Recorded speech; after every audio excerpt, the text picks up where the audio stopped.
క్రైస్తులో ప్రియమైన సహోదరి సహోదరులందరికీ mirror of Christ తరపు నుంచి శుభాలు. ప్రియమైనటువంటి వారులారా, మీరందరూ బాగున్నారని విశ్వసిస్తూ ఉన్నాము.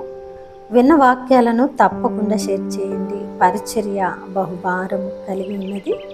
సహకరించడానికి ముందుకు రండి. ఇక్కడ మీరు విత్తితే తప్పకుండా ఫలిస్తారు అని చెప్పడానికి సంతోషిస్తున్నాను. మరి ఈరోజు దేవుడు మనతో మాట్లాడుతున్న బలమైన మాటలను బట్టి బలపరచబడదాం. యెషయా గ్రంథము 41వ అధ్యాయము 20వ వచనం. నీకు సహాయము చెయ్యువాడను నేనే. ఎంత మంచి మాట ప్రియ సహోదరి సహోదరుడా. ఈరోజు నాకు సహాయము ఎక్కడి నుండి వచ్చును అనేటువంటి తలంపులతో, వేదనతో, దిక్కుతోచని స్థితిలో కృంగి నలిగి ఒకవేళ అయోమయంగా ఆలోచన చేస్తూ నిలబడి ఉన్నావా? అయితే శుభ వాగ్దానం ఇది. సర్వ సృష్టికర్త, సర్వాధికారి, సమస్తమును ఎరిగి నీ హృదయాన్ని పరిశీలించిన దేవుడు మాట్లాడుతున్న బలమైన మాట, నీకు సహాయము చేసే దేవుడను నేనే. హల్లెలూయా! ఎంత మంచి మాట అండి.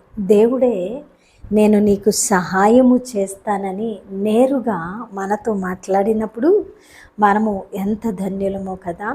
ఈ మాటను బట్టి మనము ఆదరించబడవలసిన వారమై ఉన్నాం. ఆయన చేయబోయే సహాయము నిమిత్తం ఆలోచన కలిగి నిరీక్షణతో, విశ్వాసంతో ఎదురు చూస్తూ దానిని మన జీవితాలలో పొందుకోవలసిన వారమై ఉన్నాం. ప్రియ సహోదరి సహోదరుడా, మనుషులు సహాయం చేయొచ్చు, చేయకపోవచ్చు. మనుష్యుడు మాట ఇస్తే తప్పడం సాధ్యమే. మనుష్యులు వారి వారి ఇచ్చల ప్రకారంగా మరి వారి యొక్క ప్రవర్తనలు కొనసాగిస్తూ ఉంటారు. కానీ సర్వ సృష్టికర్త, సర్వాధికారి అయిన దేవుడు మాట ఇస్తే దానిని తప్పడము అసంభవము.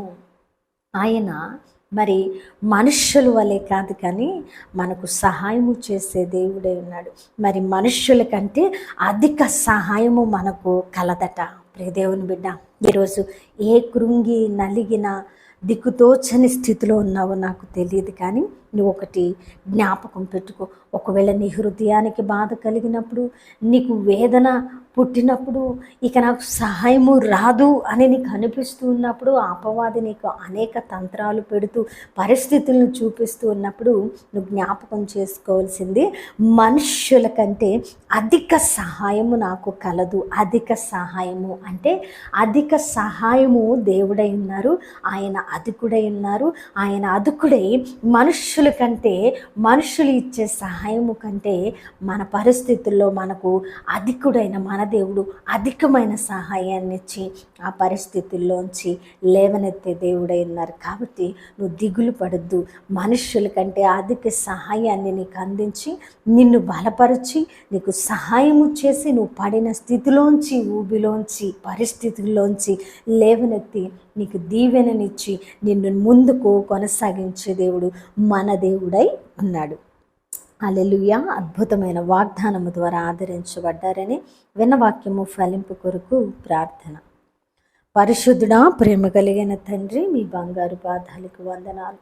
అద్భుతమైన మాటల ద్వారా మాతో మాట్లాడి మా హృదయాలను కట్టి బలపరిచినందుకు వందనాలు. అవును ప్రభువా, మాకు సహాయము ఎక్కడి నుండి వస్తుందని ఆకాశము తట్టు చేతులెత్తి ప్రభువా కృంగిన నలిగిన స్థితిలో ప్రార్థిస్తూ ఉన్నాం. ప్రభువా, నా సహాయము నీవే అయినందుకు వందనాలు ప్రభువా అని ఎవరైతే ఈ వాగ్దానం ద్వారా బలపడ్డారో, ఈ మాటలు నా కోసమే అని అయా తండ్రి హృదయపూర్వకంగా నమ్మారో వారి పట్ల ఈ వాగ్దానాన్ని నెరవేర్చండి.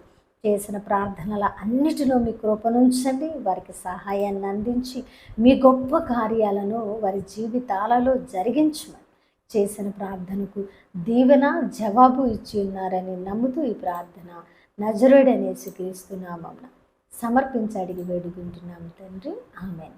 ప్రియమైన దేవుని బిడ్డలారా, విన్న వాక్యాన్ని తప్పకుండా షేర్ చేయండి. పరిచర్యకు సహకరిస్తారని విశ్వసిస్తూ ఉన్నాం. దేవుని చిత్తమైతే మరలా కలుసుకుందాం. దేవుడు మిమ్మల్ని దీవించునుగాక. ఆమేన్. God bless you all.